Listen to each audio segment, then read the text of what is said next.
You think you're better than me? Those 5 words changed everything. The way he said it, low and dangerous, made every person in that upscale restaurant freeze. Forks stopped midway to mouths. Conversations died. Even the soft jazz playing in the background seemed to quiet down. My name is Claire Bennett, and this is the story of how a chess game with a mafia boss turned my entire world upside down. How I went from being a broke waitress scrambling to pay for my daughter's medical bills to discovering that sometimes the most dangerous men hide the softest hearts. But I'm getting ahead of myself. Before we dive in, I want to know how you're doing today. Where are you watching from? Is it raining where you are? Or is the sun shining? I hope you're comfortable because this story, this journey, it's going to take you places you never expected. And I promise you, by the end, you'll understand why I'm grateful for every terrifying, beautiful moment of it. You know what they say about karma, right? That what goes around comes around? That pride comes before a fall?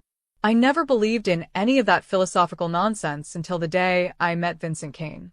Until the day I watched the most powerful man I'd ever encountered get taken down by something as simple as 64 squares and 32 pieces. If you're enjoying this already, do me a favor. Hit that like button. Subscribe if you haven't already. Share this with someone who needs to hear a story about justice, about love, about how the universe has a funny way of humbling the proud. And drop a comment telling me what you think as we go along. Your words mean everything to me. But let me start from the beginning. I was 26 years old, working double shifts at Marchetti's, this fancy Italian restaurant downtown where the cheapest bottle of wine cost more than my monthly rent. My feet ached constantly. My back hurt. I smelled like garlic and tomato sauce every single night. But I smiled. I smiled because my daughter Emma needed me to. Because her medical bills weren't going to pay themselves. Because being a widowed mother at 26 meant I didn't have the luxury of complaining. Emma was 7, beautiful, and sick. Leukemia. Stage 3. The doctors said she needed treatment that our insurance barely covered. I worked 70 hours a week just to keep us afloat, just to make sure she had everything she needed. Her father, my late husband David, died 2 years earlier in a car accident. Some drunk driver ran a red light, and that was it. Gone. Just like that. So, yeah, I was tired. I was broke. I was desperate. But I was also my father's daughter, and my father taught me to never quit. To never back down. To face every challenge head on, no matter how impossible it seemed. My father was Gregory Bennett. If you know chess, really know chess, you've heard that name. 5-time world champion. A legend. He taught me everything he knew from the time I could hold a pawn. We spent hours at the board, him showing me combinations, strategies, sacrifices that looked insane until suddenly they weren't. Until suddenly the whole board opened up and victory was inevitable. Chess is life, Claire, he used to tell me. Every move has consequences. Every decision matters. And the person who can see furthest ahead, who can plan while everyone else reacts, that's the person who wins. I could have gone professional. I was good enough. Scouts watched me at 16. Offers came in. But then Dad got sick. Cancer. I stayed home to take care of him instead of traveling to tournaments. Then I met David. We fell in love. Got married young. Had Emma. And Dad passed away when Emma was 3. By the time I thought about chess again as anything more than a hobby, life had other plans. David died. Emma got sick.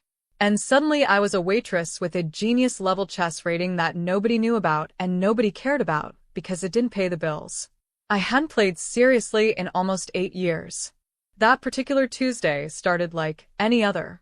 I got Emma to school, kissed her goodbye, told her I loved her, and headed to Marchetti's for the lunch shift. The restaurant was beautiful, all dark wood and soft lighting, white tablecloths and crystal glasses. The kind of place where men in expensive suits made deals worth millions while pretending to care about the food. Vincent Cain came in around 2 in the afternoon. I knew who he was. Everyone did. You didn't work in this part of town without knowing the name Vincent Cain. Tall, maybe 6'2", built like someone who worked out but not obsessively. Dark hair starting to show gray at the temples. Sharp jaw. Eyes that missed nothing. He wore his power like other men wore cologne, subtle but impossible to ignore. And he wasn't alone. The man with him was shorter, stockier, with wire-rimmed glasses and a warm smile that seemed genuine. They embraced like brothers when they met at the entrance. Lots of backslapping. Loud laughter. The kind of reunion that made you smile even if you didn't know them. "Vincent, you son of a gun, you haven't aged a day," the other man said. "Marcus, you're still a terrible liar," Vincent replied, grinning. "Come on, I got us the best table." "Wait, I need to pause here. Marcus. That was his name. Marcus Moore. I found out later he was a legitimate chess grandmaster. International tournaments. Championship titles. The real deal." He and Vincent apparently grew up together in the same rough neighborhood, stayed friends even as their lives went in completely different directions. They sat at a corner table where Vincent could see the whole restaurant. Old habit, I guess. Always knowing who's coming and going. Always watching. I was assigned to their section, which meant I'd be serving them for however long they stayed. That's when I noticed the chess set. Vincent pulled it out of a leather bag, this gorgeous wooden set with pieces that looked hand-carved. The board itself was inlaid mahogany and maple, the kind of thing you'd see in a museum. "Just like old times," Marcus said, his face lighting up. "You still play?" "When I can," Vincent said. "Not as much as I'd like. Running an empire doesn't leave much time for hobbies." They both laughed at that. Empire. Funny way to describe organized crime, but I guess when you're at the top, you can call it whatever you want. I brought them water, took their drink orders. Vincent wanted scotch, neat. Marcus asked for coffee. They barely looked at me. I was furniture. Invisible. Just another waitress in a sea of waitresses they'd never remember. And they started playing.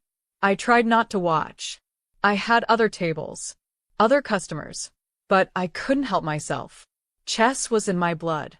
Watching two people play was like watching a conversation in a language only I understood. Vincent was good. I could see that immediately. He understood basic strategy. He controlled the center. He developed his pieces properly. He wasn't some casual player who moved pawns randomly and hoped for the best. But Marcus was better. Much better.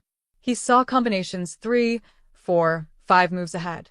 He set traps that looked like gifts. He sacrificed pieces that seemed important until suddenly they weren't, until suddenly Vincent's position collapsed like a house of cards. First game. Marcus won in 30 moves. Second game. Marcus won in 27 moves. Third game. Marcus won in 32 moves. I watched Vincent's expression change with each loss. The easy smile got tighter. The relaxed posture got stiffer. His jaw clenched. Pride. Wounded pride. The kind that makes men do stupid things. "Another," he said after the third loss. "Vincent, come on, let's just enjoy lunch," Marcus said gently. "It's just a game." "Another," Vincent repeated, and there was steel in his voice now. Fourth game. Marcus won in 24 moves. I was refilling their water glasses when I saw it. Vincent was about to move his knight. It was a terrible move. Absolutely terrible. It would expose his queen, leave his king vulnerable, and hand Marcus an easy victory in maybe 6 moves. I knew I should keep my mouth shut. I knew it. This wasn't my business. These weren't my friends. Vincent Kane was dangerous. Everyone knew that, and smart people didn't get involved with dangerous men. But I'm my father's daughter. And my father taught me that watching someone make a preventable mistake and saying nothing was its own kind of cowardice. "Don't make that move," I said quietly as I set down the water pitcher. "That's why he keeps beating you." I said it under my breath. Barely audible. I didn't even mean for anyone to hear it. It just slipped out, automatic, the same way my father used to mutter corrections when we played. But Vincent heard me. His hand froze over the knight. His head turned slowly, and those eyes, cold and calculating, locked onto mine. "Excuse me," he said. My heart dropped into my stomach. Every survival instinct I had screamed at me to apologize, to back away, to pretend I hadn't said anything. "I'm sorry," I said quickly. "I didn't mean to interrupt. I'll just—" "No." He held up one hand. Come here. It wasn't a request. It was a command. The kind of voice that moved soldiers, that toppled governments, that made grown men confess to crimes they didn't commit. I walked over on shaking legs. You think you know chess? He asked. His voice was soft, but there was acid underneath it. Contempt. You think you can just walk by and criticize my game? I really am sorry, I said. I was out of line. I shouldn't have said anything. You think you're better than me, he said, and it wasn't a question. It was an accusation. Some waitress who probably learned to play from a phone app thinks she can coach Vincent Kane. Marcus shifted uncomfortably. Vincent, man, let it go. She was trying to help. Was she? Vincent's eyes never left mine. Or was she being arrogant? Thinking she's special? Thinking she's smarter than everyone else? I don't think that, I said quietly. My voice was steady even though my hands were shaking. I apologize. Truly. Apology rejected, he said flatly. The restaurant was completely silent now. Everyone watching. Everyone waiting to see what the big bad Vincent Kane would do to the mouthy waitress who dared to speak out of turn. And then he smiled. But it wasn't a nice smile. It was the smile of a shark that just spotted blood in the water. Sit down, he said, gesturing to Marcus's empty chair. Marcus had stood up, probably thinking the game was over. I'm working, I said. I'm a customer, Vincent replied. And I'm ordering you to sit down and play a game with me. Consider it part of the service. Vincent, this isn't necessary, Marcus said. Oh, but it is, Vincent said, still looking at me. See, I've been losing all day. My pride is hurt. My ego is bruised. And now this waitress, this nobody, thinks she can give me advice. So I'm going to teach her a lesson. I'm going to beat her so badly, so completely, that she'll think twice before ever opening her mouth again around her betters. His betters. He actually said that. Something inside me shifted. The fear was still there, but underneath it, something else rose up. Anger. Cold, focused anger. The same anger I felt when insurance companies denied Emma's claims. When doctors talked down to me like I was stupid. When the world tried to make me small. Fine, I said. I sat down. One game. Oh no, Vincent said, resetting the board. Not one game. We're playing until I beat you. Could be 5 games. Could be 20. However long it takes. Marcus put a hand on Vincent's shoulder.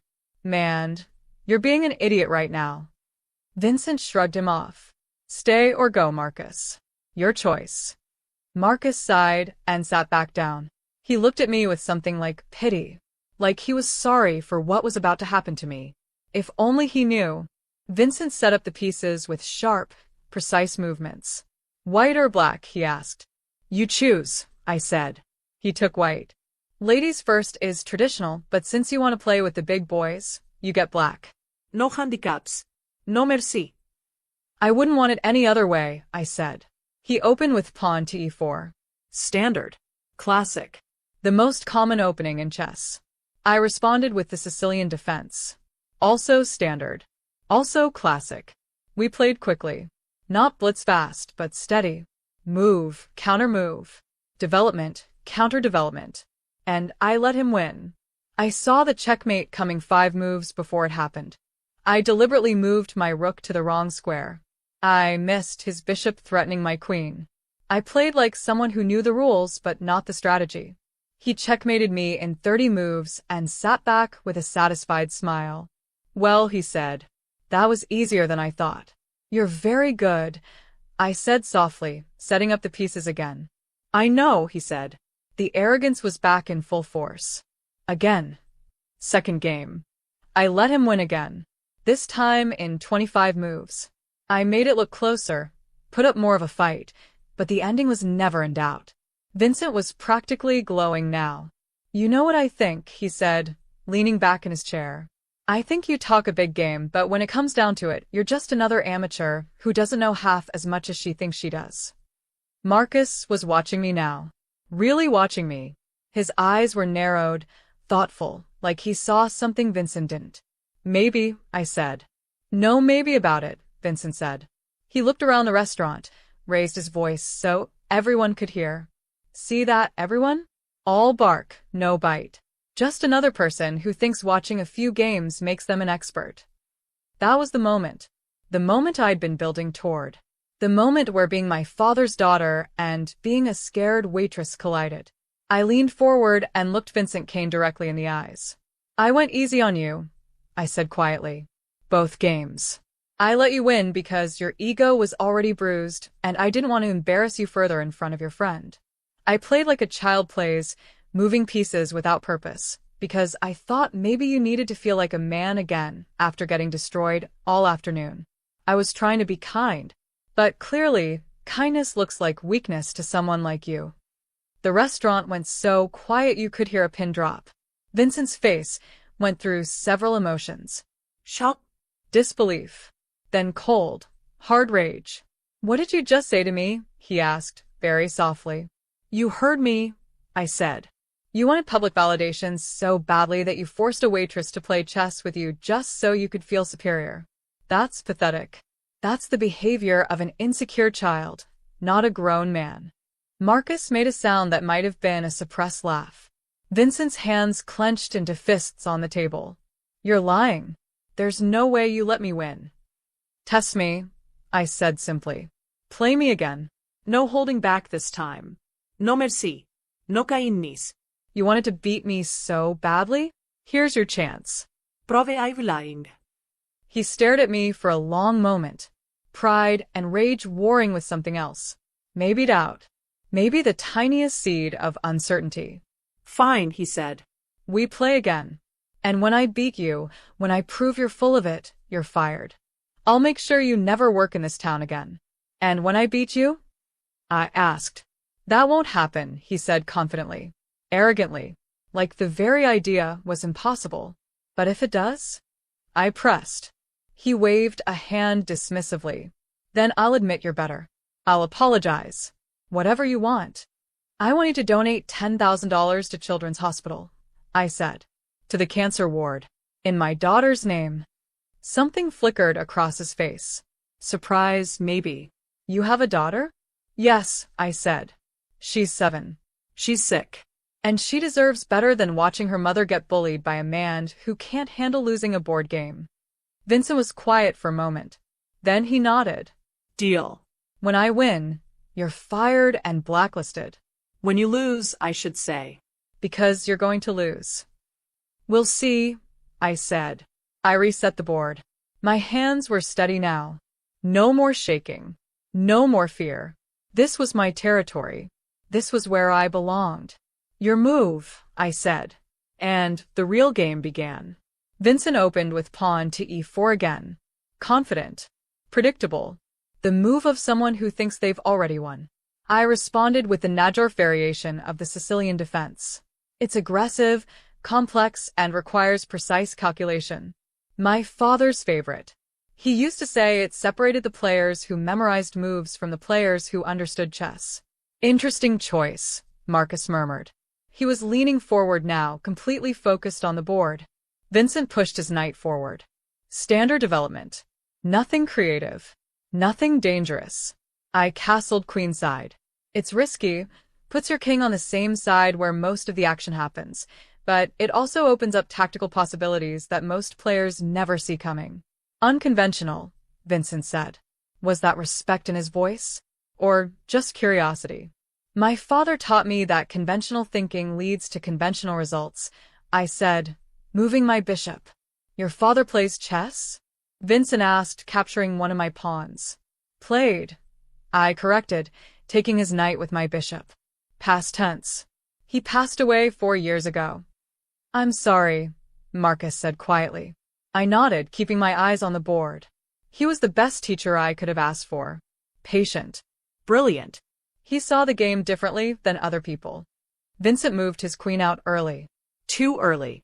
It's a beginner's mistake, developing your most powerful piece before your position is secure. It makes the queen a target.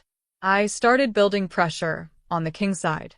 Pawn advances, piece coordination, creating threats that forced him to respond instead of attack. You're better than you showed in those first 2 games, Vincent said. His voice was tight. I told you I was holding back. I said simply. Move after move, I dismantled his position. Every piece he moved, I had an answer. Every threat he created, I neutralized. And slowly, methodically, I built an attack he couldn't stop. Checkmate came on move 28. A quiet queen move that left his king with nowhere to run. Vincent stared at the board for a long moment. His jaw worked like he was chewing on words he didn't want to say. Again, he said finally. Vincent, Marcus started. Again, Vincent repeated, harder this time. I reset the board. Your move. The second game went faster. Vincent tried a different opening, the Queen's Gambit, trying to throw me off balance. But I knew it inside and out. My father and I had played hundreds of games with that opening. I accepted the gambit, took the pawn he offered, then proceeded to show him why it's called a gambit. The pawn wasn't a gift. It was bait. And he'd given me exactly what I needed to tear his position apart. Checkmate in 23 moves. Vincent's face was red now. Anger and embarrassment mixing into something ugly.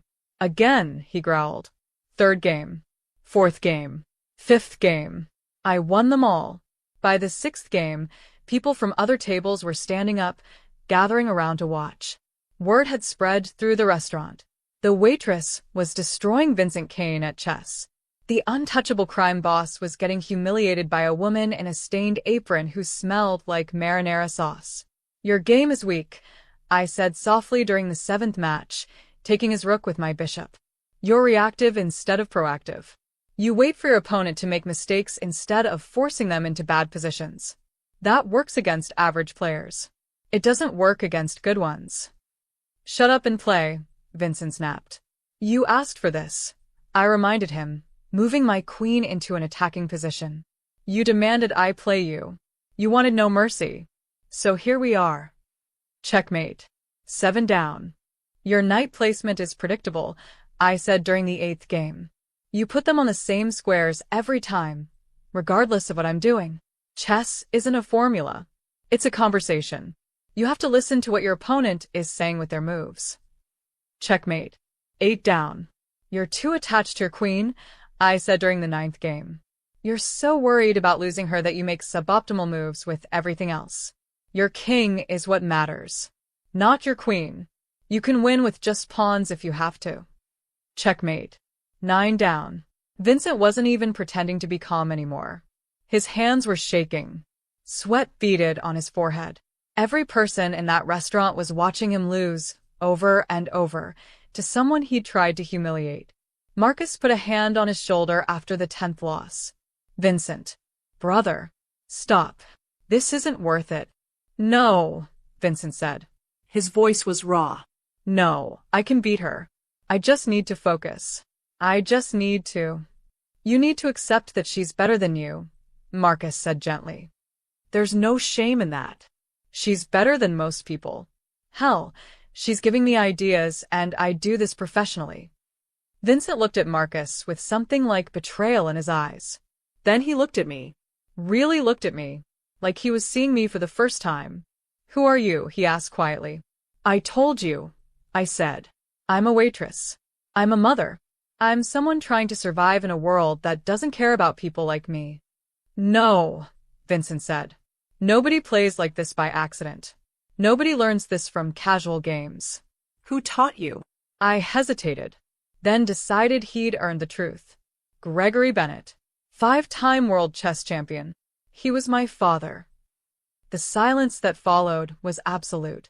Marcus's eyes went wide. Gregory Bennett was your father? The Gregory Bennett. Yes, I said.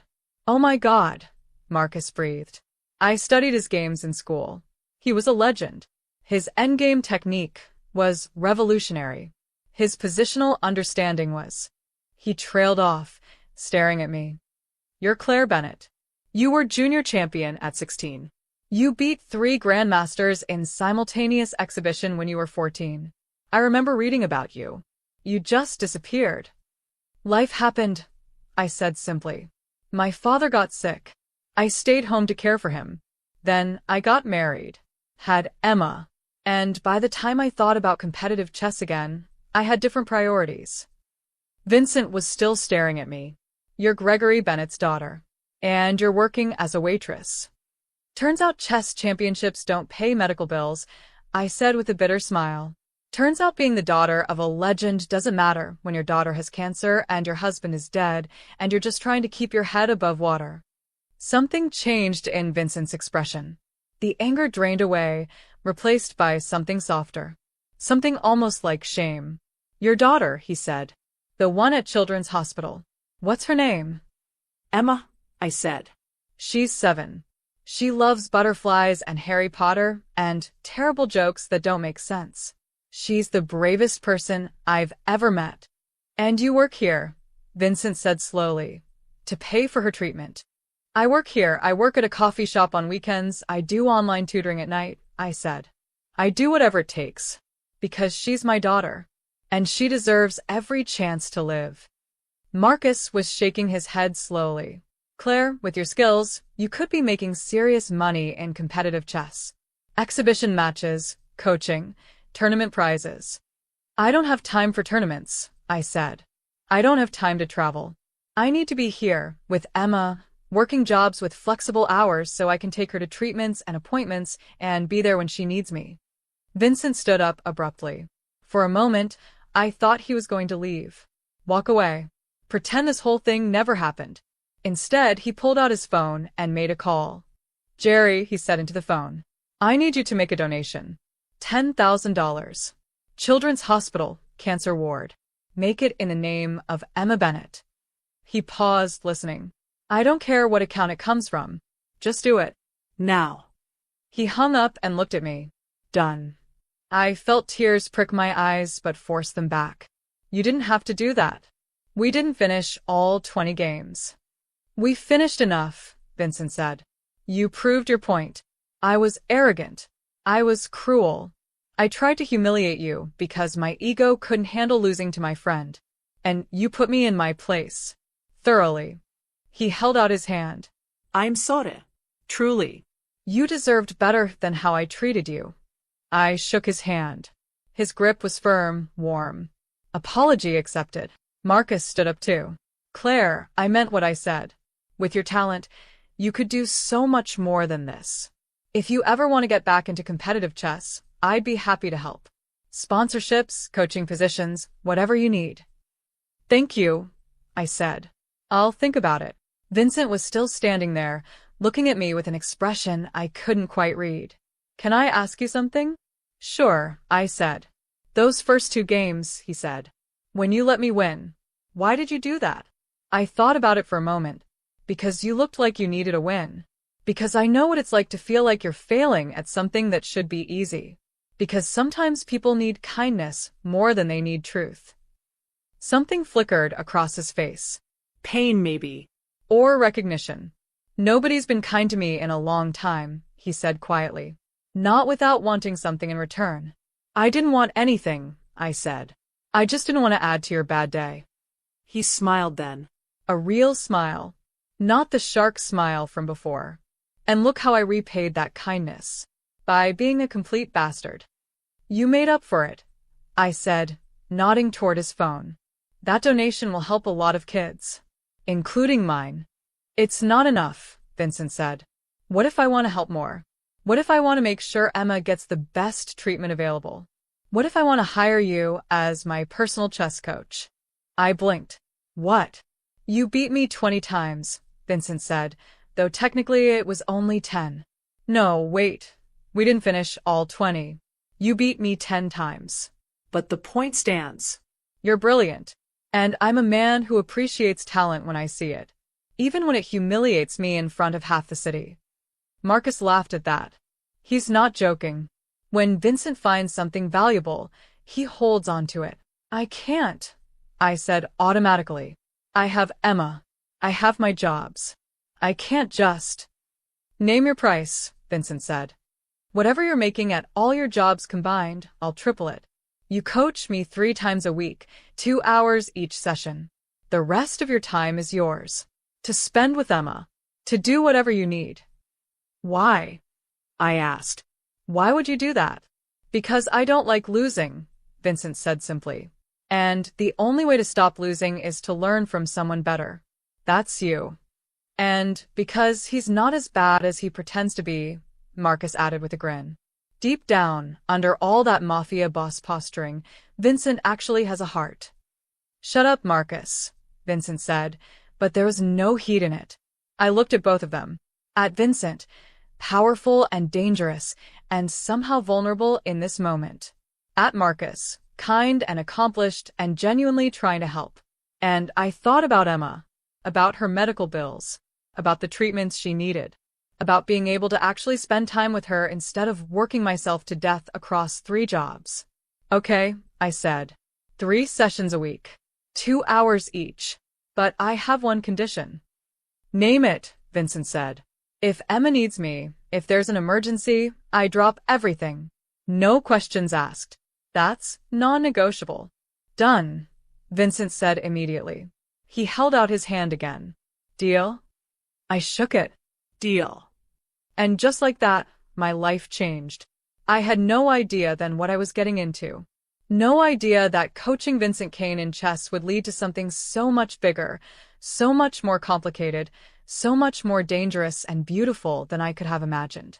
But standing there in that restaurant, with my apron still on and my feet still aching, shaking hands with a man who terrified half the city, I felt something I hadn't felt in years.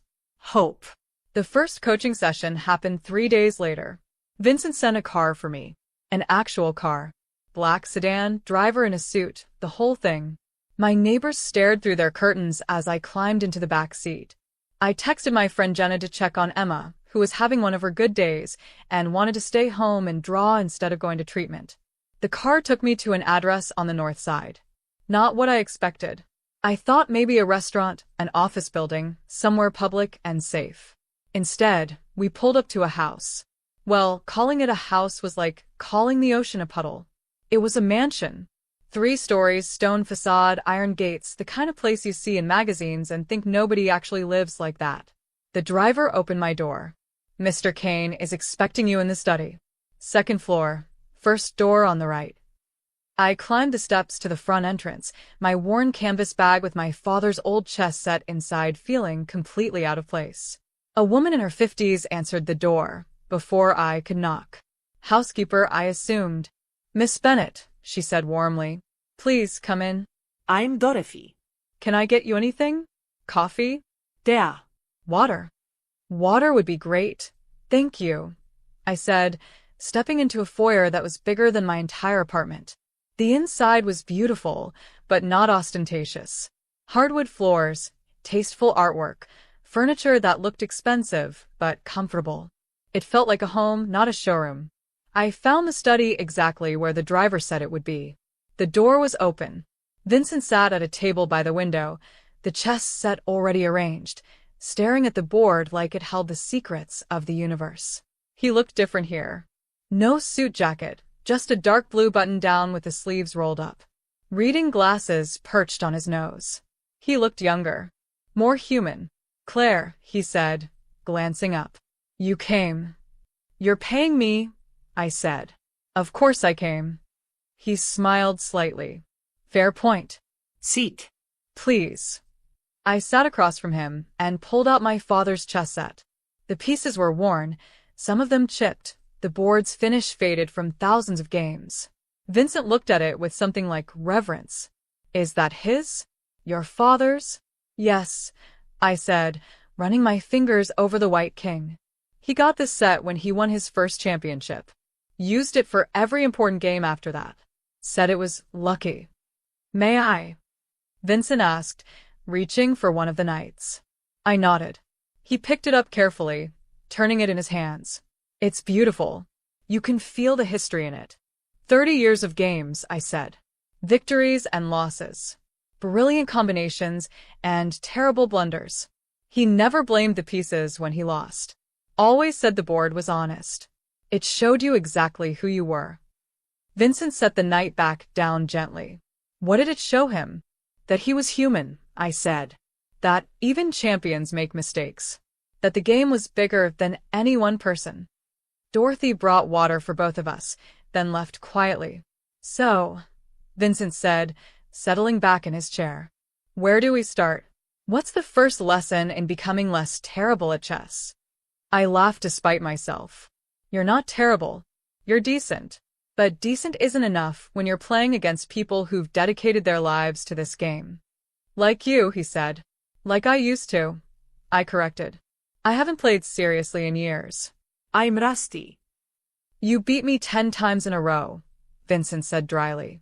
If that's rusty, I'd hate to see you sharp. You beat yourself half those games, I said honestly. You made emotional decisions.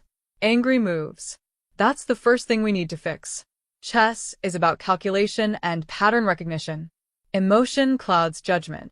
Emotion is what I do, Vincent said. Fear. Respect. Loyalty. My whole world runs on emotion. Then you need to learn to separate your world from the board, I said. When you sit down to play, nothing else matters. Not your pride. Not your reputation. Not what anyone thinks. Just the position. Just the pieces. Just the truth of what's in front of you. Vincent was quiet for a moment, studying me. Is that what your father taught you? Among other things, I said. He taught me that chess is meditation. That every game is a chance to quiet the noise and see clearly. He said the board doesn't care who you are. It only cares what you do. I like that, Vincent said softly. We started with basics. Opening principles. Development, center control, king safety. Things Vincent already knew intellectually, but didn't always apply consistently. You play the Italian game almost exclusively, I said after watching him set up his pieces. Why? It's solid, Vincent said. Reliable. I know the moves. It's predictable, I countered. Against weak opponents, reliable is fine. Against strong opponents, they'll tear you apart because they know exactly what you're going to do. So, what do I do instead? You learn multiple openings, I said. You keep your opponents guessing. You adapt to what they're doing instead of forcing your preferred positions every time. We played through positions. I showed him the Ruy Lopez, the Queen's Gambit, the King's Indian defense. Different styles, different philosophies, different ways of approaching the same 64 squares. Vincent was a quick study. He asked good questions. He didn't get defensive when I corrected him. And slowly, I saw him start to understand not just the moves but the ideas behind them. 2 hours passed like 20 minutes. That's time, I said, glancing at my phone. I need to get back to Emma. How is she? Vincent asked. Your daughter. How's she doing? Today's a good day, I said, smiling. She's home, drawing. Probably covering every surface in butterfly pictures.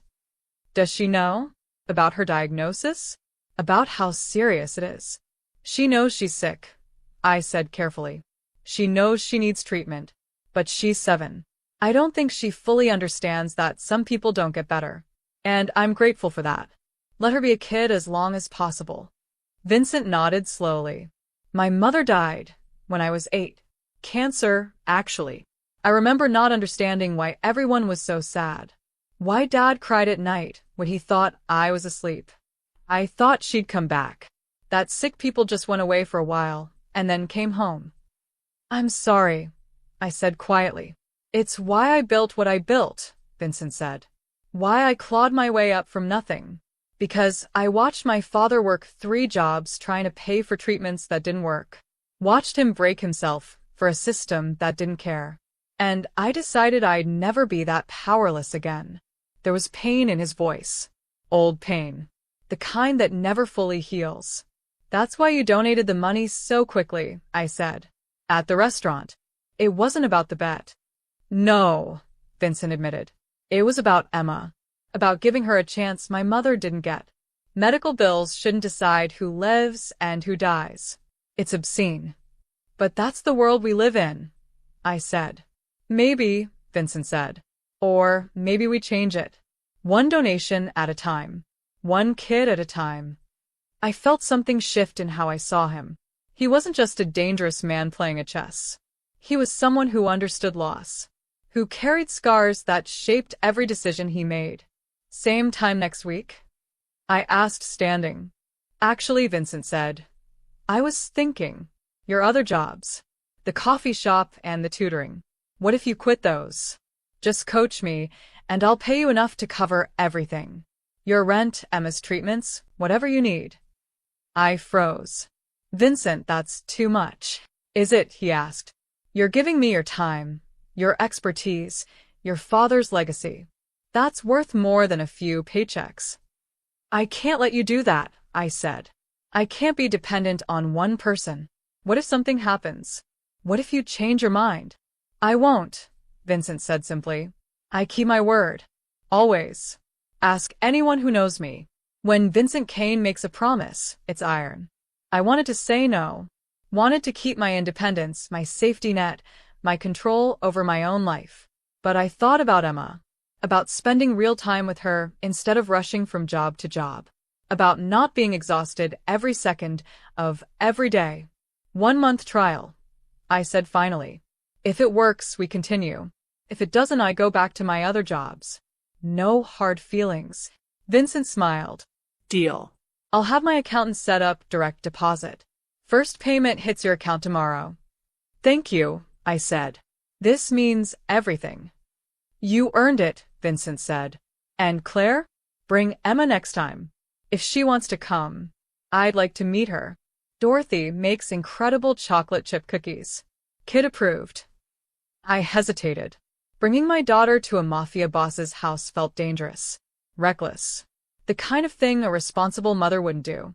But there was something genuine in Vincent's offer. Something that told me he understood what Emma meant to me. That he'd protect that. I'll ask her, I said. If she's feeling up to it, maybe. No pressure, Vincent said. The offer stands whenever. I left the mansion feeling lighter than I had in months. The money helped. God, the money helped so much. But it was more than that. It was being valued. Being seen. Having someone recognize that what I knew, what I could do, was worth something. I didn't realize then what I was stepping into. Didn't understand that accepting Vincent's offer meant entering his world. That teaching him chess would lead to late-night conversations about loss and hope. That protecting my independence would become impossible once I started caring about him as more than just a client. I didn't see the danger until I was already in too deep. But that first day, driving home in the back of that sedan, thinking about Emma's face when I told her we could afford her treatments without me working myself to death, I felt something I'd forgotten existed. Joy. Emma came with me to the 4th session. She'd been nervous at first when I told her where we were going. Is he scary? She asked, clutching her stuffed rabbit that she'd had since she was 3. He can be, I said honestly. But he's been kind to us. And he really does want to meet you. Does he know I'm sick? He knows. And he doesn't treat you differently because of it. I promise. That seemed to satisfy her.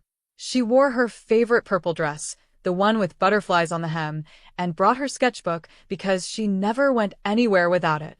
Dorothy answered the door again, and her whole face lit up when she saw Emma. Oh my goodness, aren't you precious? I'm Dorothy. I've heard so much about you. Emma smiled shyly. I'm Emma. I like your house. It's really big. It is, isn't it? Dorothy said, kneeling down to Emma's level. Tell you what, Mr. Kane is going to be talking boring chess stuff with your mom. Why don't you and I go to the kitchen and make those cookies I promised? Then we can bring them up when they're ready. Emma looked at me for permission. I nodded. Go ahead, baby. Have fun. She took Dorothy's hand and they disappeared down a hallway, Emma already chattering about her favorite cookie recipes. Vincent was in the study as usual, but he stood when I entered. She came. She wanted to, I said. She's with Dorothy making cookies. Good, Vincent said. Dorothy's been excited all week. She raised 3 boys. Misses having kids around. We settled into our usual spots. Over the past 3 weeks, we'd fallen into a rhythm. The first 30 minutes were instruction, me showing him concepts and strategies. The next hour was practice games where I'd point out mistakes in real time. The final 30 minutes was analysis, reviewing the games and discussing what he could have done differently. Today we're working on sacrifices, I said, setting up a famous position from one of my father's games. Giving up material for positional advantage or initiative. Seems counterintuitive, Vincent said. Why would you willingly lose pieces? Because chess isn't about having more pieces, I said. It's about having better pieces. A rook that can't do anything is worse than a pawn in the perfect position. Sometimes you have to give up something valuable to create something unstoppable. Vincent studied the position. This was your father's game? World Championship, 1998, I said. He sacrificed both rooks in this position. Everyone thought he was insane. But 12 moves later, his opponent resigned. The sacrifice opened up lines for his bishops and queen that couldn't be stopped. Show me, Vincent said, leaning forward. I walked him through the combination, move by move, showing how each sacrifice forced his opponent into worse and worse positions until there was no defense. Vincent was quiet for a long time after. That's beautiful. It's like poetry. My father used to say chess was the most honest form of art, I said. Every mistake is visible. Every brilliant idea is there for everyone to see. You can't hide behind interpretation or subjectivity. Either the move works or it doesn't. Did you ever beat him? Vincent asked. Your father? Once, I said, smiling at the memory. I was 15. We played for 4 hours. When I finally checkmated him, he sat back and cried. Happy tears. He said it was the proudest moment of his life. Not when you won junior championships. No, I said. He said watching me beat him meant I'd surpassed him. That he'd taught me everything and I'd made it my own. That's what every teacher wants. To be exceeded by their student. Vincent looked at me with an expression I couldn't quite read. Do you think I'll ever beat you? Honestly? I said. Maybe. If you keep working like this. You've improved dramatically in just 3 weeks. You're thinking 3 or 4 moves ahead now instead of 1 or 2. You're seeing patterns you missed before. But, Vincent prompted. But you still make emotional decisions when you're under pressure, I said gently. When a game starts going badly, you get frustrated and make aggressive moves that don't actually help your position. You need to learn to stay calm, to accept bad positions, and work your way out of them methodically. That's not really my style, Vincent said with a wry smile. In my world, when things go bad, you hit back twice as hard. In chess, hitting back twice as hard usually means losing twice as fast, I said. Sometimes the best move is a quiet one. A retreat. A regrouping. Patience. We played a game. Vincent opened with the Ruy Lopez like I'd taught him, developed his pieces properly, controlled the center. He was doing everything right. Then I sacrificed my bishop. I watched the confusion cross his face. The piece was defended. He could take it cleanly. But he hesitated because he knew it had to be a trap. What are you thinking? I asked. That you don't make mistakes like this, Vincent said slowly. That if I take the bishop, something bad happens. So calculate it, I said. Work through the variations. What happens if you take it? He studied the board for 5 minutes. I watched his eyes move across the squares, seeing him count moves, consider possibilities. I don't see it, he admitted finally. I don't see how this hurts me. Then take it, I said. He captured the bishop. I moved my queen. His eyes widened. Oh, he said quietly. You see it now? If I block with my knight, you take it with check. If I block with my pawn, you take my rook. If I move my king, you take my queen. Exactly, I said. The bishop's sacrifice opened up a discovered attack. You couldn't see it because you were focused on the piece I was giving up instead of what it would allow me to do afterward. Vincent resigned the game. I'm never going to see that coming, am I? Not in the moment. You will, I said. It takes time. Pattern recognition. Playing through thousands of positions until these tactics become second nature. Thousands, Vincent repeated. That could take years. It took me 10 years to get where I am, I said. My father said there are no shortcuts in chess. Only hard work and honest evaluation of your weaknesses. Vincent was quiet for a moment. Then he said, Can I ask you something personal? Sure, I said, though something in his tone made me wary. Why did you really quit competitive chess? I know you said life happened, your father got sick, you got married. But you could have gone back after. Even with Emma, you could have played professionally, made real money. So, why didn't you? I took a breath. Nobody had asked me that directly before. Most people just accepted my vague explanations and moved on. Fear, I said finally. After my father died, after David died, I couldn't handle the idea of failing at something else. Chess was the one thing I'd always been good at, the one place where I felt competent and strong. And I was terrified that if I went back and lost, if I wasn't as good as I remembered, it would take away the one piece of my father I had left. Vincent nodded slowly. So, you chose to preserve the memory instead of risking the reality. Exactly, I said. It's cowardly, I know.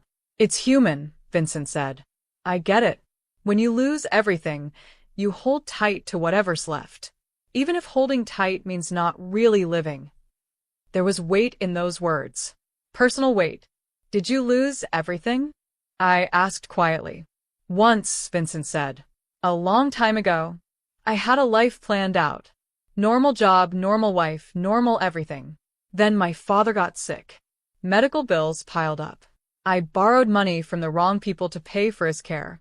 When he died anyway, I couldn't pay them back. They came after me. Threatened my fiancé. Threatened everyone I loved. He paused, jaw tight with old anger. So, I made a choice, he continued. I went to work for them. Did things I'm not proud of. Learned their business. Became good at it. Better than good. Within 5 years, I owned everything they had. Paid back every cent I borrowed with interest. Made sure they could never threaten anyone I cared about again. What happened to your fiancée? I asked. She left, Vincent said simply. Couldn't handle what I'd become. I don't blame her. The man she loved died the day I made that choice. What came out the other side was someone else entirely. Do you regret it? Every day, Vincent said. And not at all. I'm alive. I'm powerful. Nobody can hurt me anymore. But I'm also alone. Dorothy's the closest thing I have to family. Marcus visits when he can, but he has his own life. And everyone else. He gestured vaguely. They work for me. They fear me. They respect me. But they don't know me. I felt something crack open in my chest. This man, this dangerous, powerful man, was just as lonely as I was. Just as scared of letting people in. I know you now, I said softly. A little bit, at least. Vincent met my eyes. Yeah. You do. The moment stretched between us, fragile and important. Then Emma's voice rang out from downstairs. Mom. The cookies are ready. The spell broke. Vincent smiled. Duty calls. We went downstairs to find Emma and Dorothy covered in flour, the kitchen smelling like heaven, and 3 dozen chocolate chip cookies cooling on racks. I made those ones special for you, Emma said to Vincent, pointing to a cluster of cookies that were definitely burned around the edges. Dorothy said the dark ones have more character. Vincent picked one up solemnly, took a bite, and made a show of chewing thoughtfully. Best cookie I've ever had. Absolute perfection. Emma beamed. Really? Really, Vincent said. You're clearly a master baker. She giggled at that, and something in Vincent's expression softened. He looked at her the way someone might look at something precious and breakable. We sat in the kitchen eating cookies and drinking milk. Emma told Vincent about her drawings, about her favorite books, about how she wanted to be a veterinarian when she grew up because animals were better than people. Animals don't lie, she said seriously. They're just themselves all the time. That's very wise, Vincent said. Did your mom teach you that? No, Emma said. I figured it out myself. Mom teaches me about chess. Dad used to teach me about cars before he died. Vincent glanced at me. I nodded slightly, confirming it was okay to talk about it. What was your dad like? Vincent asked Emma gently. Nice, Emma said. He smiled a lot. He made pancakes every Sunday. He called me his little butterfly. Her voice got quieter. I miss him. I bet he misses you too, Vincent said. And I bet he's really proud of how brave you are. Emma looked up at him with those big eyes. Do you think he can see me? From heaven. I think, Vincent said carefully, that people we love never really leave us. There and here. He tapped his chest. In every good thing we do. Every time you're brave, every time you're kind, that's your dad living through you. Emma thought about that, then nodded. Okay, I like that.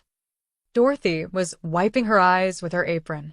I was fighting back tears myself. When it was time to leave, Emma hugged Vincent goodbye without hesitation. Just wrapped her little arms around his waist and squeezed.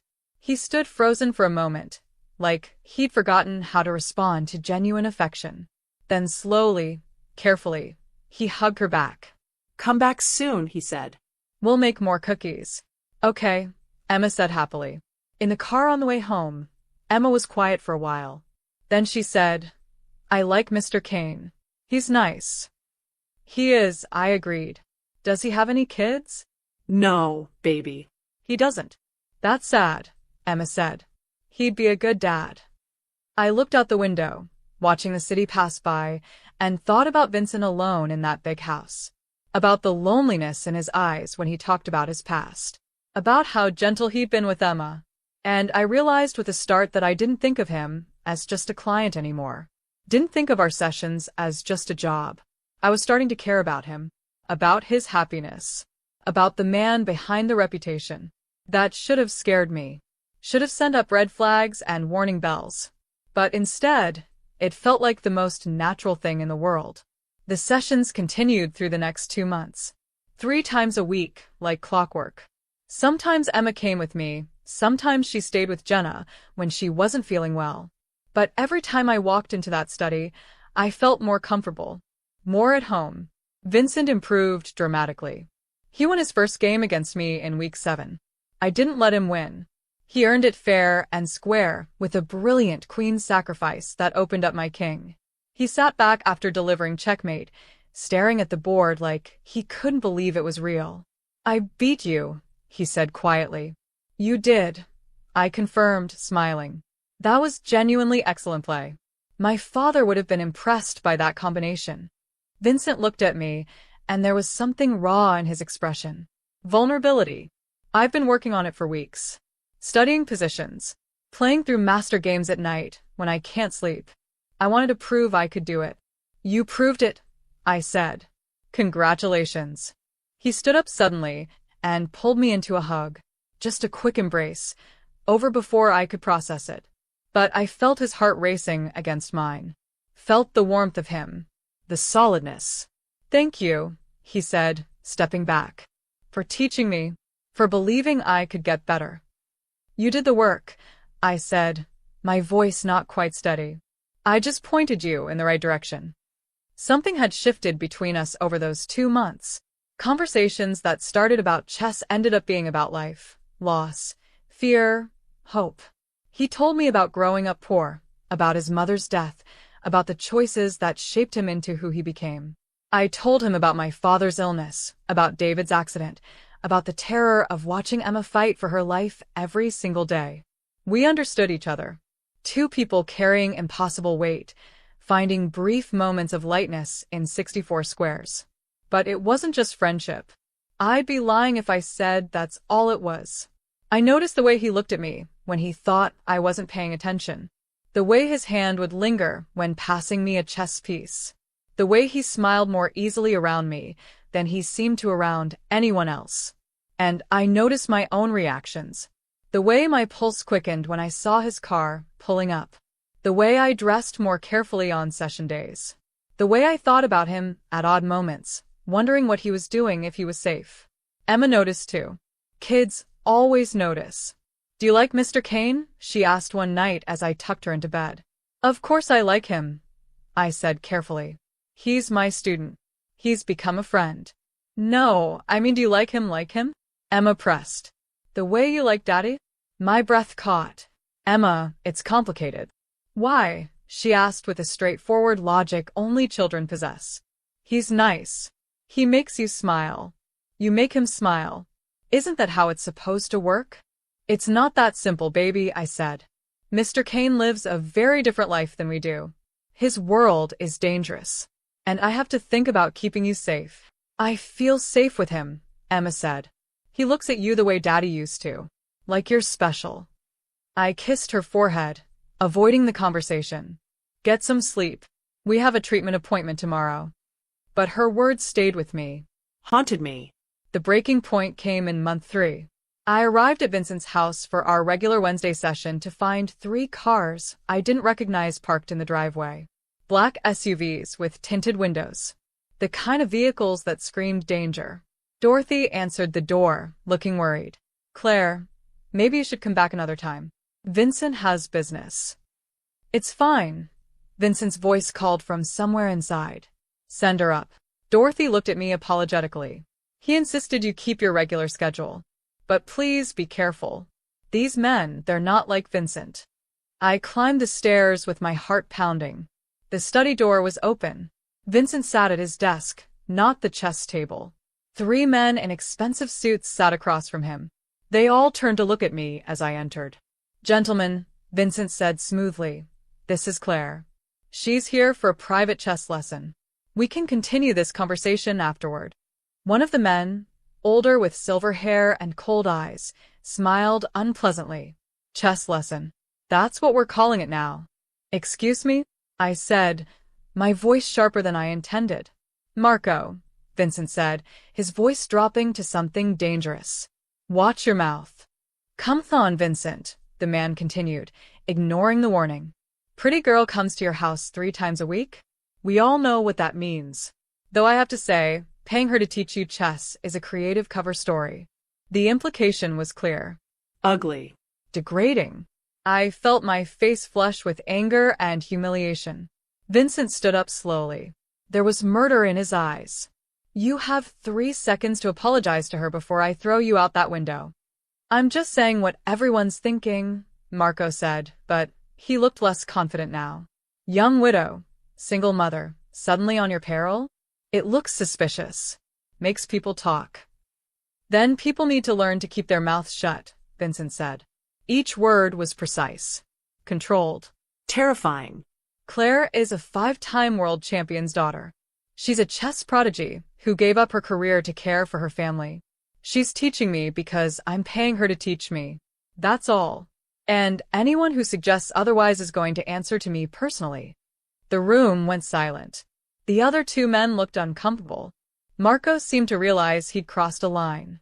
I apologize, he said stiffly, not looking at me. I spoke out of turn. Not to me, Vincent said. To her. Marco turned to me reluctantly. I apologize, miss. That was inappropriate. I nodded curtly, not trusting my voice. Now get out, Vincent said.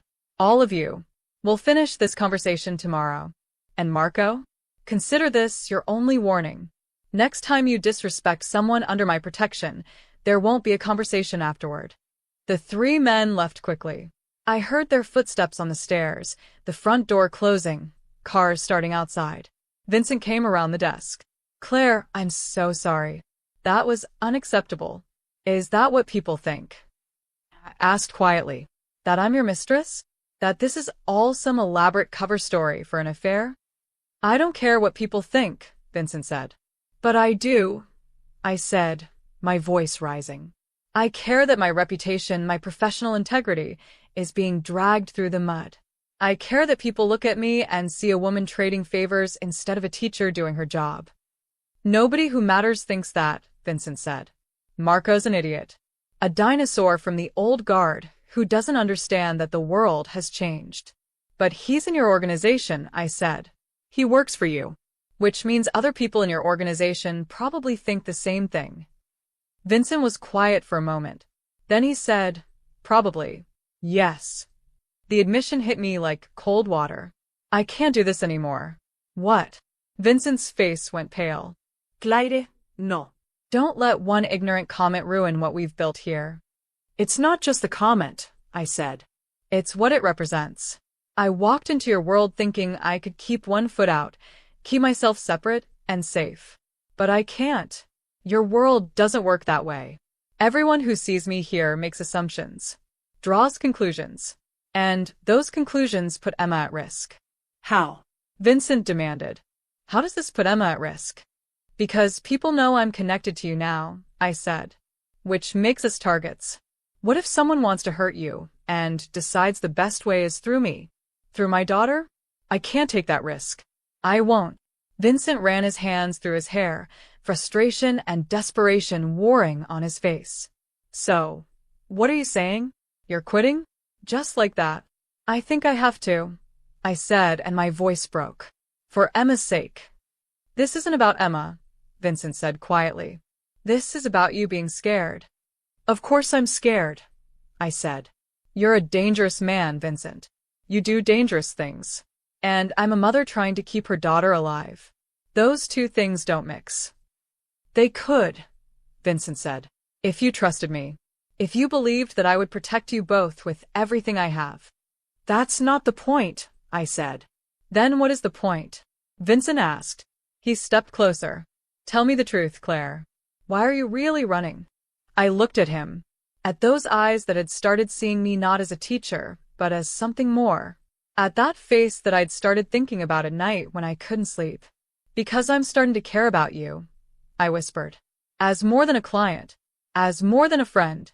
And that terrifies me. Because caring about someone means I could lose them. And I can't survive another loss. I barely survived losing David. I'm barely surviving watching Emma fight every day. I have nothing left to give. Vincent's expression softened. Claire. No, I said, stepping back. Don't. Please. I need to go. I need to think. At least let me send the car for you, Vincent said. I'll walk, I said. I need the air. I left without looking back. Left the study, the house, walked past Dorothy's concerned face, and out into the cold afternoon. I made it 2 blocks before the tears came. Great heaving sobs that I'd been holding back for months. Years, maybe. Everything crashed down at once. The fear. The loneliness. The impossible situation of being attracted to a man whose world could destroy everything I'd worked so hard to protect. I found a bench in a small park and sat there crying until I had no tears left. My phone buzzed. A text from Vincent. I understand if you need space. But please know that what I feel for you is real. You're not just a chess teacher. You're the first person in 10 years who's seen past the monster everyone else sees. Who's treated me like I'm still human. That matters. You matter. Both of you. And I would rather die than let anything happen to Emma. I read it 3 times. Each word landing like a stone in water, creating ripples that spread wider and wider. Another text came through. This time from my bank. A notification. Deposit received. Amount $50,000. What? I called Vincent immediately. What did you just do? Emma's medical bills, he said calmly. The ones you've been struggling with. They're paid. All of them. Current and projected treatments for the next year. Vincent, you can't just. I couldn't even finish the sentence. I can and I did, he said. Whether you teach me chess or not, whether you ever speak to me again or not, Emma deserves every chance to get better. This isn't payment. This isn't manipulation. This is me making sure a little girl I care about gets to live her life. I can't accept this, I said, but my voice was weak. Then donate it back to the hospital for other families, Vincent said. But the money's yours. No strings attached. I just want Emma to be okay. And I want you to stop carrying the weight of the world alone. I sat on that bench holding my phone, staring at the bank notification, and felt something inside me crack open completely. This man, this dangerous, powerful, supposedly heartless man, had just given me the one thing I needed most. Not love, not promises, but the ability to save my daughter without destroying myself in the process. How was I supposed to walk away from that? How was I supposed to protect my heart when he just proven he understood exactly what I needed and provided it without asking for anything in return? I called him back. Can I come back? To the house? We need to talk. Of course, Vincent said immediately. I'll send the car. I'll walk, I said. I need the time to figure out what I'm going to say. 20 minutes later, I was back at his door. Dorothy let me in without a word, just squeezed my hand gently and pointed upstairs. Vincent was standing by the window in his study, his back to the door. He turned when he heard me enter. I'm scared, I said before he could speak. I'm terrified. Of you. Of what you represent. Of what could happen if I let you into my life and Emma's life. I know, Vincent said. But I'm also tired. I continued. Tired of doing everything alone. Tired of being strong every second of every day. Tired of pretending I don't feel something for you that goes way beyond professional respect. Vincent took a step toward me. What do you feel? I don't know, I admitted. It's too soon. Too complicated. David's only been gone 2 years. Emma's sick. Your world is dangerous. There are 100 reasons why this is a terrible idea. And yet, Vincent prompted gently. And yet when I'm with you, I feel like I can breathe, I said. Like maybe the weight I'm carrying isn't quite so impossible. Like maybe I'm allowed to be someone other than Emma's sick mom or the broke widow or the chess teacher scraping by. With you, I'm just Claire. And I forgot what that felt like. Vincent crossed the space between us in 3 strides. He cupped my face in his hands, thumbs brushing away tears I didn't realize were falling. Then be Claire, he said softly. Here, with me. Let me help carry the weight. Let me be there for you and Emma. Not because I'm paying you, not because of chess, but because I want to. Because in 3 months, you've become the most important person in my life. Vincent, I whispered. I know it's fast, he said. I know it's complicated. I know I'm not the kind of man you probably imagined yourself with. But I swear to you, Claire, I will protect you both with everything I have. I will make sure Emma gets the best care possible. I will make sure you never have to choose between being a mother and surviving. Just give me a chance to prove it. I looked into his eyes and saw truth there. Raw, honest truth. And I made a choice. Maybe a reckless one. Maybe one I'd regret. But in that moment it felt like the only choice that made sense. I kissed him. It was soft at first. Tentative. Testing. Then his arms came around me, and it deepened into something more. Something that spoke of loneliness and hope and the desperate need to connect with another human being who understood. When we finally broke apart, we were both breathing hard. Okay, I said. 1 step at a time. We keep doing chess lessons. We spend time together. We let Emma get to know you better. And we see where this goes. But Vincent, if at any point I feel like Emma's in danger because of your world, I'm out. No negotiation. No second chances. She comes first. Always. I wouldn't have it any other way, Vincent said. She should come first. That's what makes you a good mother. That's what makes you who you are. I rested my head against his chest, listening to his heartbeat, and thought about how drastically my life had changed in 3 months. From serving coffee and barely making rent to this. To being held by a man who terrified half the city but looked at me like I hung the moon. It should have felt wrong. Instead, it felt like coming home. The next 3 months were the happiest I'd been in years. Vincent and I grew closer. Not just romantically, though there was plenty of that. Stolen kisses between chess games. His hand finding mine during quiet moments. The way he looked at me, like I was something precious. But it was more than romance. It was partnership. He showed up to Emma's hospital appointments, sitting with us through treatments, distracting her with stories and bad jokes. He hired the best oncologist in the country to consult on her case. He made sure we never worried about money for medication or procedures. Emma adored him, called him Vince, drew him pictures that he hung in his study like they were priceless art. She was getting stronger too. The new treatment protocol was working. Her energy returned. Her smile came back. I let myself believe we were safe. That maybe Vincent's world and mine could coexist. That love was possible even in impossible circumstances. I should have known better. The first sign came on a Tuesday. I arrived at Vincent's house to find him on the phone, his voice cold and hard in a way I hadn't heard in months. I don't care what it takes. Find him. And when you do, make it clear what happens to people who steal from me. He hung up when he saw me, his expression softening immediately. Claire. Sorry. Business. Everything okay? I asked. Nothing for you to worry about, he said, kissing my forehead. How's Emma? Good. Great, actually. She wants to know if we can all go to the zoo this weekend. Absolutely, Vincent said, smiling. Tell her I'll pick her favorite animal and we'll adopt it in her name.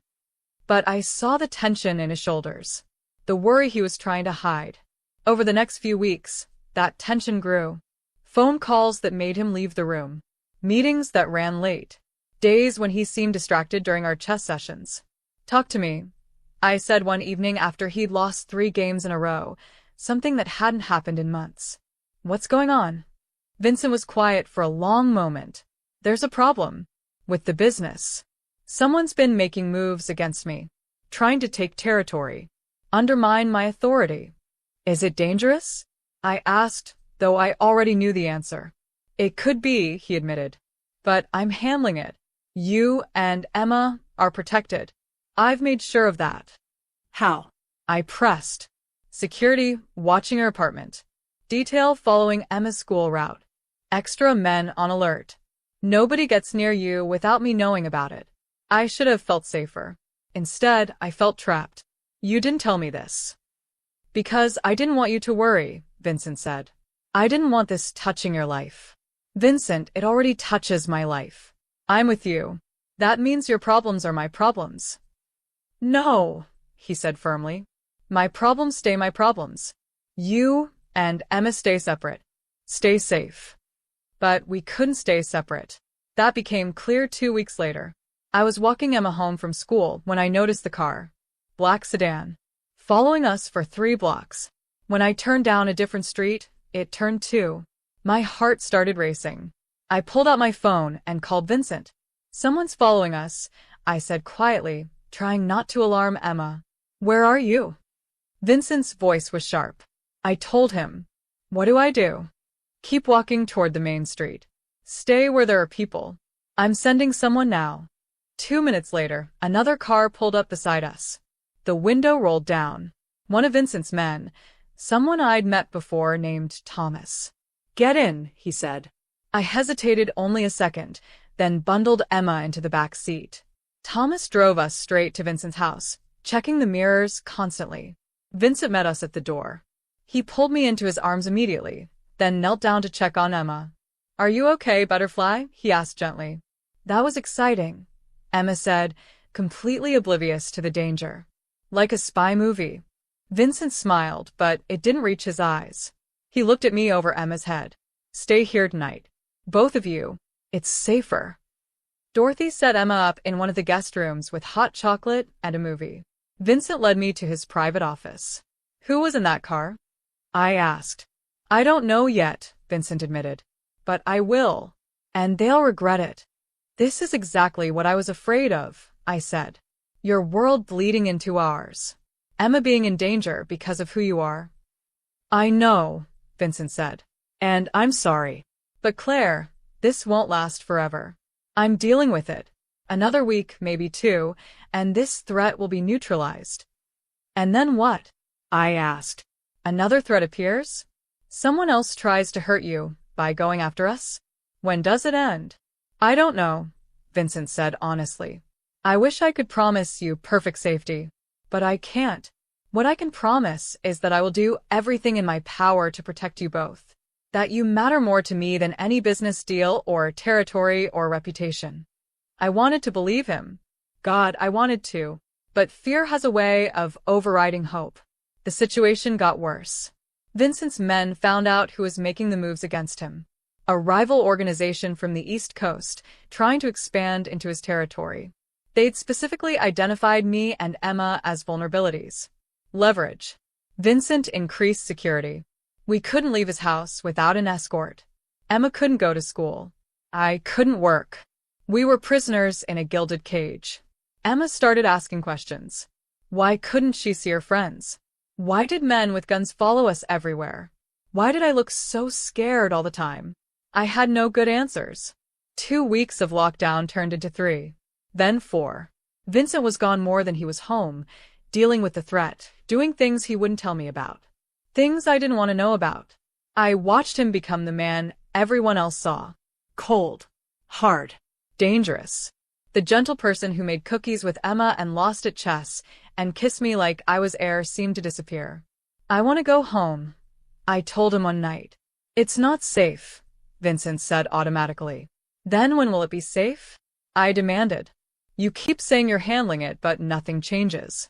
We're still trapped here. Emma's still missing her life. And you're barely here anymore. I'm trying to protect you, Vincent said, exhaustion clear in his voice. No, I said. You're trying to win a war. And we're collateral damage. That's not fair, Vincent said. Isn't it? I asked. Be honest with me, Vincent.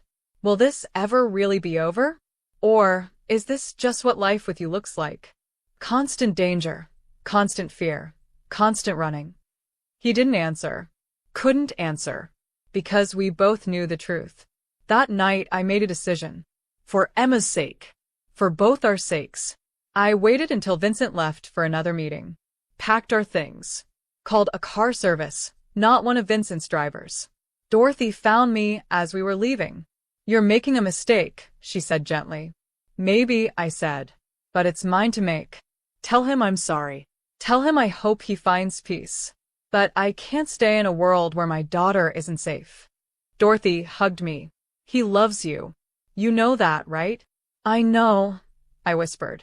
That's what makes this so hard. Emma was quiet on the ride home. She knew something was wrong, but didn't ask questions until we were back in our small apartment. Are we not going back to Vince's house? She asked. Not for a while, baby, I said. Did you guys have a fight? Something like that, I said. Sometimes adults have to make hard choices to keep the people they love safe. But I felt safe with him, Emma said.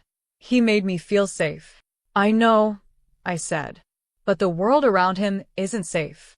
And that's the problem. Vincent called 17 times that night. I didn't answer. He texted another 30 times.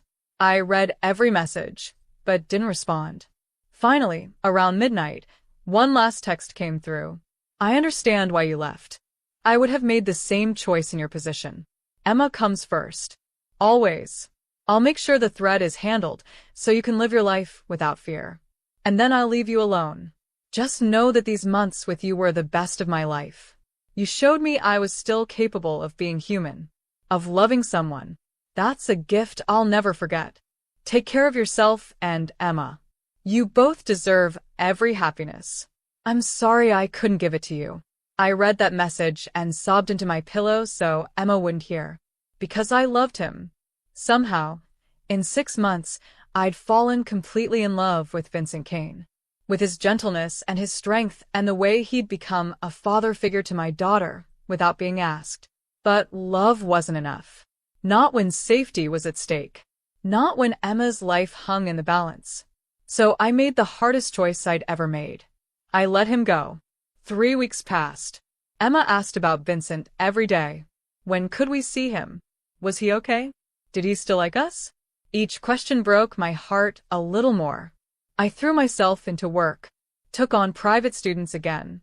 Anything to keep busy, to not think about the empty space Vincent left behind. Then one morning, Marcus Moore showed up at my apartment. Claire, he said when I opened the door. We need to talk. If Vincent sent you, I started. He didn't, Marcus said. He doesn't even know I'm here.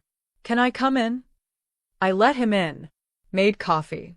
Emma was at a playdate, so we had privacy. Vincent's not doing well, Marcus said without preamble. The threat against him is over. He handled it, brutally from what I hear. But he's not the same. He's shut everyone out. Goes through the motions, but there's nothing behind his eyes. Dorothy's worried. I'm worried. That's not my responsibility anymore, I said, hating how cold I sounded. Isn't it? Marcus asked.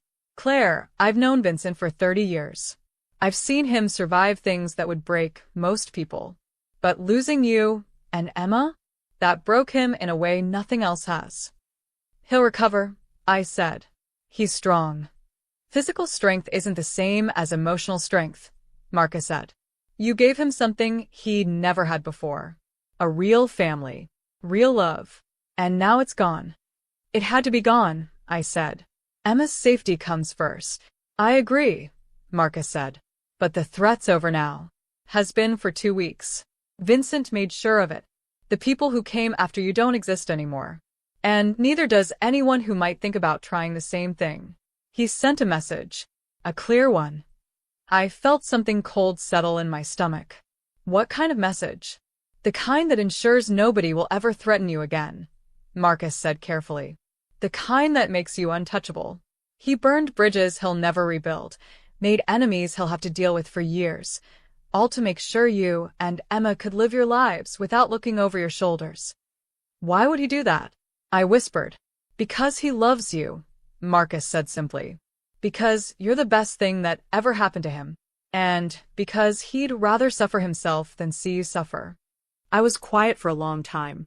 What do you want from me, Marcus? I want you to talk to him, Marcus said. At least once. Let him explain.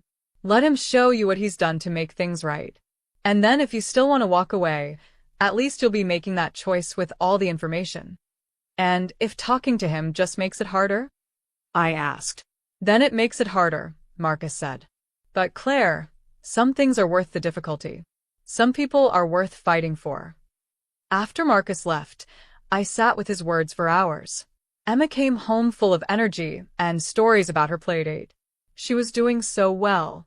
The new treatments were working miracles. She'd gained weight, had color in her cheeks, looked like a normal 7-year-old again instead of a cancer patient. Mom, she said that night at dinner, can I ask you something? Always, baby. Do you miss Vince? I took a breath. Yes. Ido. Me too, Emma said. He was nice to us. He made you smile. You don't smile as much anymore. I'm sorry, I said. I'm trying. Can we go see him? Emma asked. Just a visit? I want to show him my new drawings. And tell him about school. And make sure he's okay. I looked at my daughter. My brave, beautiful, impossibly wise daughter. Would you like that? I asked. Yeah, Emma said. I would. I miss him. And I think he misses us too. That night, after Emma was asleep, I pulled out my phone, stared at Vincent's contact for a long time. Then, I typed a message. Emma wants to see you. So do I. Can we come by tomorrow? The response came within seconds. Yes. Anytime. I'll send the car. We'll walk. See you at 2. I lay in bed that night, heart racing, wondering if I was making a huge mistake or the best decision of my life. Vincent answered the door himself. He looked terrible. Thinner. Dark circles under his eyes. But when he saw Emma, his whole face transformed. Butterfly, he said softly. Emma ran to him, and he scooped her up in a hug, holding her like she was the most precious thing in the world. I missed you so much, Emma said. Why did you go away? I didn't go away, Vincent said gently.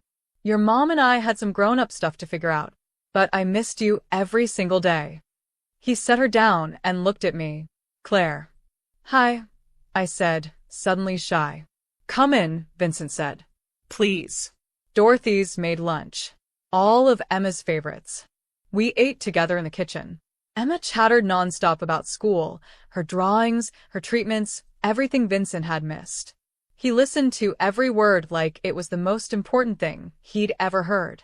After lunch, Dorothy took Emma to bake cookies, giving Vincent and me time alone. We sat in his study. The chess set was exactly where we'd left it 6 weeks ago. Like he'd been unable to touch it without me.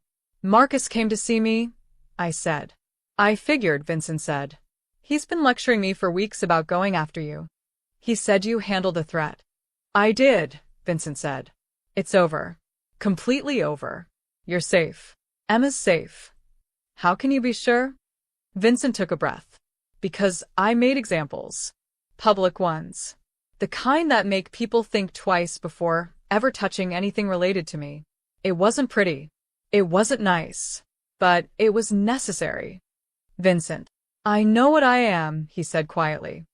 I know the things I've done, the person I am in that world. But with you and Emma, I got to be someone different. Someone better. And losing you both, it nearly destroyed me. Marcus said you burned bridges, I said. I did, Vincent confirmed. Made myself vulnerabilities to eliminate threats to you. Made enemies I'll be dealing with for years. And I'd do it again without hesitation. Because you're worth it. Emma's worth it. I felt tears prick my eyes. You can't keep sacrificing yourself for us. Why not? Vincent asked. You've been sacrificing yourself for Emma since she was born. Working yourself to death. Giving up your dreams, your career, everything you wanted. You understand sacrifice. So do I. The difference is, I'm choosing to sacrifice for something real. For people I love. I was so scared, I whispered. When that car followed us, when I realized Emma was in danger because of me being with you, I panicked. All I could think about was keeping her safe. You did the right thing, Vincent said. You should always choose Emma first. That's what makes you a good mother. But I hurt you. I'll survive, Vincent said. I always do. What matters is that you and Emma are okay. I looked at him. Really looked at him. This man who'd entered my life over a chess game and changed everything. Who'd shown my daughter kindness when he didn't have to. Who'd paid her medical bills and hired specialists and showed up to every appointment. Who'd loved me when I thought I'd never be loved again. The threat's really over? I asked. I swear it, Vincent said. On everything I am, everything I have. You're protected, both of you, for the rest of your lives. And if another threat comes? Then I'll handle that too, Vincent said. Claire, I can't promise you a life without any danger. My world is what it is. But I can promise that I will always put you and Emma first. That I will move heaven and earth to keep you safe. That I will die before I let anything happen to either of you. Emma's laughter drifted up from downstairs. Happy. Carefree. The sound I'd been fighting for since her diagnosis. She's doing so well, I said. The doctors are cautiously optimistic. They think she might actually beat this. She will, Vincent said with absolute certainty. She's the bravest person I know. After her mother, anyway. I'm not brave, I said. I'm terrified constantly. Bravery isn't the absence of fear, Vincent said. It's doing what needs to be done despite the fear. You're the bravest person I've ever met, Claire Bennett. I stood up and walked to where he sat. He looked up at me, hope and fear and love all mixed together in his expression. If we do this, I said. If we try again, things have to be different. I need honesty. Complete honesty. If there's danger, I need to know. If there are problems, I need to know. No more protecting me by keeping me in the dark. Done, Vincent said immediately. And Emma stays priority, I continued. Always. If she needs me, I drop everything. If she's uncomfortable or scared, we slow down. Absolutely, Vincent agreed. And we take this slow, I said. No rushing. No assuming. We figure out what this is and what it could be together. Whatever you need, Vincent said. I cupped his face in my hands. I love you. I tried not to. I tried to protect myself. But I love you anyway. And that terrifies me more than anything else in your world ever could. Vincent stood up, pulling me into his arms. I love you too. I have since that day you destroyed me at chess and refused to apologize for it. You're magnificent. You're brilliant. You're everything I never knew I needed. He kissed me then. Soft and gentle and full of promise. When we broke apart, Emma was standing in the doorway with Dorothy, both of them grinning. Does this mean we can come back? Emma asked hopefully. Vincent knelt down to her level. If your mom says yes, then yes. You can come back whenever you want. This is your home too, if you want it to be. Emma looked at me. Can we, Mom? Please. I looked at Vincent. At the hope in his eyes. At the man who'd proven over and over that he was worth the risk. Yeah, baby, I said. We can come back. Emma cheered and ran to hug Vincent. Dorothy was wiping her eyes. And I stood there watching the two people I loved most in the world embrace, feeling like maybe, finally, everything was going to be okay. 6 months later, Emma's cancer was in remission. Complete remission. The doctors called it a miracle. I called it the best news of my entire life. Vincent and I had taken things slowly, like I'd asked. Dating properly. Building trust. Learning each other. He'd been patient, never pushing, always letting me set the pace. And somewhere along the way, his house had become our home.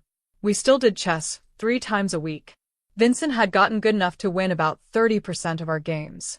He'd even entered a local tournament and placed third, earning his first trophy that he displayed proudly in the study. "You know what I realized?" he said one night after a particularly close game. "What's that?" I asked. "Chess taught me more than just how to play," Vincent said. "It taught me patience, strategy, how to think long-term instead of reacting emotionally, how to see patterns and possibilities instead of just threats. It's made me better at everything. Better at business. Better at relationships. Better at life." "That's what my father always said," I replied. "That chess was a teacher for anyone willing to learn." "He was right," Vincent said. "About a lot of things. I wish I could have met him, thanked him for raising such an incredible daughter." "He would have liked you," I said honestly. "He always said the measure of a person wasn't their mistakes but how they tried to fix them. You've spent 6 months proving you're willing to do whatever it takes to make this work." "I'll spend the rest of my life proving it if I have to," Vincent said. Emma burst into the study, her backpack bouncing. Vince, Mom. "Guess what? I got an A on my science project." Vincent scooped her up and spun her around. "That's my brilliant girl. I knew you would. And Mrs. Patterson said I can enter it in the district competition," Emma continued excitedly. "Can we? Please?" "Of course," I said. "We'll help you prepare. Can we celebrate with ice cream?" Emma asked hopefully. Vincent looked at me. I nodded. "Ice cream it is," he said. "Dorothy, we're going out for celebration ice cream." We piled into the car, the 3 of us, and drove to Emma's favorite ice cream shop. She got 2 scoops of chocolate chip cookie dough. Vincent got vanilla. I got strawberry. We sat at a little table by the window, and Emma told us every detail of her science project while our ice cream melted. These were the moments I treasured. Normal, simple, perfect moments that 6 months ago I thought I'd never have. That night, after Emma was asleep in her room at Vincent's house, he and I sat on the balcony, overlooking the garden. The stars were out. The air was cool. His arm was around me. "I've been thinking," Vincent said. "Dangerous," I teased. He smiled. "I've been thinking about the future, about what I want my life to look like. And I want this," he said simply. "You, Emma. Chess lessons and ice cream celebrations and science projects. I want the ordinary miracle of a family. With you." I turned to look at him. "Vincent Kane, are you proposing?" "Not yet," he said with a slight smile. "I'm old-fashioned enough to want to do it properly when the time comes. But I'm telling you my intentions. So you know where my head is, where my heart is."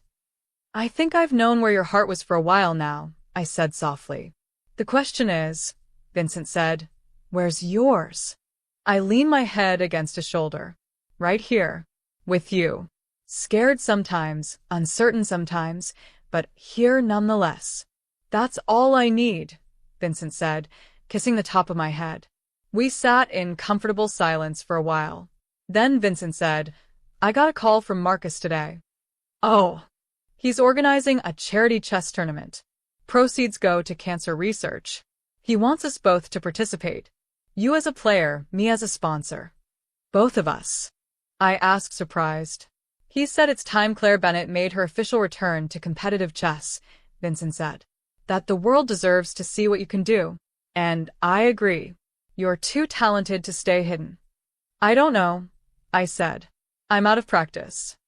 "You beat grandmasters while juggling 3 jobs and raising a sick daughter," Vincent said. "I think you'll manage just fine." I thought about it, about stepping back into that world. Not as my father's daughter or a struggling waitress or Vincent's girlfriend, but as myself. As Claire Bennett, chess player. "Okay," I said. "Let's do it." "Yeah." Vincent's face lit up. "Yeah," I confirmed. "On one condition." "Name it." "You play too. We enter as a team." Show everyone that the great Vincent Kane learned from the best. Vincent laughed. Deal. Though I'm definitely going to lose in the first round. Probably. I agreed cheerfully. But you'll look good doing it. 2 months later, we were at the tournament.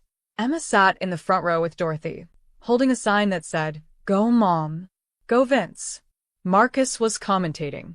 The room was packed with players and spectators. I won my first 3 matches easily. Muscle memory kicking in. My father's teachings coming back like I never stopped playing. Vincent lost his first match, but put up a good fight. The grandmaster he played against actually complimented his endgame technique. In the semifinals, I faced a young prodigy. 17 years old. Cocky. Talented. He reminded me of myself at that age. The game lasted 3 hours. Back and forth. Neither of us giving an inch. The whole room gathered to watch. In the end, I found a combination my father had taught me when I was 16. A queen's sacrifice that opened up a mating attack with just pawns and a bishop. Checkmate. The room erupted in applause. Emma was jumping up and down. Vincent was on his feet cheering. Marcus was grinning from ear to ear. I won the finals too. Brought home the trophy. But more importantly, I brought home the knowledge that I could still do this. That my father's legacy lived on through me. The tournament raised over $200,000 for cancer research. Money that would help kids like Emma. That would fund treatments and studies and hope. That night, back at home, I put the trophy on the shelf next to my father's old chess set. Vincent came up behind me, wrapping his arms around my waist. "Your father would be so proud," he said. "I hope so," I said. "I think about him every time I play. Every combination, every sacrifice, every victory. He's still teaching me." "And you're teaching others," Vincent said. "You've taught me. You're teaching Emma." That's his legacy continuing. Emma padded into the room in her pajamas. "Mom, can I ask you something?" "Of course, baby." "Do you think Dad would be okay with Vince?" she asked seriously. "If he could see us now?" I knelt down to her level. "I think your dad would want us to be happy." "And we're happy, aren't we?" "Really happy," Emma agreed. "I love Vince. Not the same as Dad, but different. Like how you can love chocolate and vanilla ice cream both." Vincent made a sound that might have been a laugh or a sob or both. "Come here, butterfly," he said, kneeling down too. "I loved your dad, even though I never met him, because he gave the world you and your mom. And I promised to honor his memory by taking care of both of you the way he would have wanted." Emma hugged him tight. "You're doing a good job." Later, much later, after Emma was asleep and the house was quiet, Vincent and I stood in the study one more time. "One more game?" he asked. "Always," I said. We set up the pieces. My father's worn set. The one that had seen thousands of games, and would see thousands more. Vincent opened with pawn to e4. I responded with the Sicilian defense. And we played. Not for money or prizes or a reputation. Just for the pure joy of it. 2 people who'd found each other through 64 squares and 32 pieces. Who'd learned that sometimes the best moves in life are the ones you don't see coming. Checkmate came after 40 moves. I won. But we both knew that didn't matter. Because in the game of life, we'd already won the only prize that counted. Each other. And as Vincent reset the pieces for another game, as Emma slept peacefully down the hall, as the future stretched out before us full of possibility and promise, I thought about everything that had led to this moment. A proud Mafia boss who couldn't handle losing at chess. A waitress who dared to speak up. 20 games that changed everything. And I smiled. Because sometimes, the best stories start with a single move. And ours was just beginning. Hey, if you made it this far, thank you for listening to my story. I hope it reminded you that second chances are real. That love can find you in the strangest places. That being brave doesn't mean not being scared.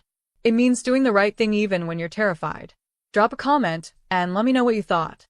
Hit that like button. Subscribe if you want to hear more stories like this one. Share this with someone who needs to hear that happy endings are possible, even when everything seems impossible.